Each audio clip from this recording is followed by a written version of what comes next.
Zer da gardentasuna? Gardentasuna herritarren eskubidea da, eta administrazioaren betebeharra. Gardentasunari esker, herritarrek erantzunak lortzen dituzte, eta administrazioa eraginkorragoa da, bere kudeaketari buruz kontu ematera behartzen duelako.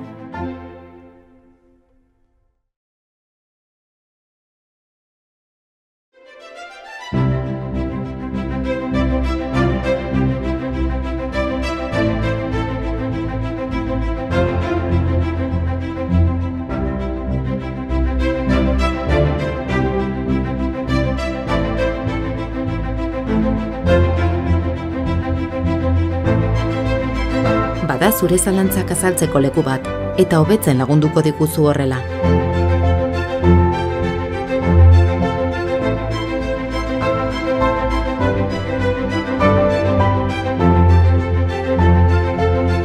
Gardentasuna eskubidea duzu, informa zaitez. Eusko Jaurlaritza, Euskadi, auzolana.